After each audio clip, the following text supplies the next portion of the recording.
sëñ Tuubaa bi mu ñëwaatee Mbàkke ci néeg boobu la wàccaat fa la wàcc te it ginnaaw bi itam sëñ Tuubaa neen képp ku ko mas a fekk ci barab Jolof wala Njaareem boo ne ko Mbàkke Kajoor laa jóge lim la njëkk a laaj mooy ana sama néeg ba maa nga faa man nag loolu jàpp na ne ma tax na ma xaw a jàpp ne jot naa ne sëñ moom du rek lim fi wàccoon ci màggalu Mbàkke lim fi wàccoon ci bis boobu mooy bisu màggalu Mbàkke yooyu waaye jàpp naa ne néeg bi moom am na leneen lu ci xew lu dul loolu sëñ bi du ginnaaw ba mu fa ñëwee itam daa wax ne sëñ Mbàkke yooyu foofu ci biir néeg bi lañ toog mu ne ko defal naa la fii loo xam ne moo gën xayr mina dunya wa ma fiha defal naa la fii loo xam ne moo gën adduna ak li ci biiram te wax na ne sëñ Saaliw tamit suuf soosu mu fi daan tibb si di ci ñaan di ko jox nit ñi suuf soosu ci Sëñ Tuubaa la koy royee Sëñ Tuubaa moo daan def buñ jubee gàmm weeru gàmm buñ ko jubee mu yónni ay nit ñu tibbal ko ci suuf néeg boobu nit ñi dañ daan gàmm ji njaareem buñ gàmmu see bu ñëwee bu ñu waree dellu sëñ bi ñaan ci suuf si jox leen ko ñu barkeeloo ko loolu ma waroon Sëñ Saaliw doon ko def di ko ci roy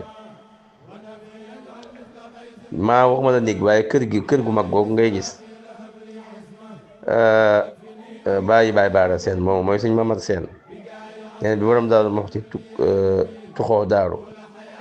daa bëggoon a ànd ak moom waaye daa ne woon day dem ba ci Sëñ Tuubaa mu tàggu ko man demee di ko tàggu Sëñ Tuubaa pour bëgg a ànd ak Cerno sëñ bi ne ko yow dama daa dëkkaloo Mbàkke loolu ne ko ndax kër googu ko seeni borom dañoo dem waaye daan jël si dama bëgg nga toog fa nga téyel leen ko daat koy jox ay bitéeli saafara ne ko boo demee nga suulal ma ko la wër ca kër ga te boo demee yow mii na nga dëkk ci biir kër gu mag gi bu seeni borom del seen rek na nga tuuxu te bu leen sori kër gi loolu fi mu ne kër gi fi mu ne nii saafara Sëñ Tuubaa ma nga fa fi ne suul nañ ko ci kër gu mag boobu ko su ñëw yi mu ngi waaw moom koy taarix bu yaatu la waaye gën a la gëstu rek yàlla baax na jërëjëf أهلي وجملة الصحاب يا سميع واغفر لكل ذي تعلق بيا وحققا سعادتي يا ربي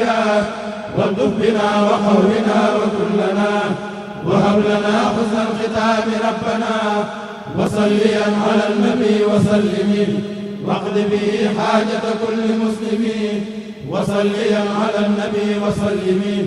واقض به حاجة كل مسلم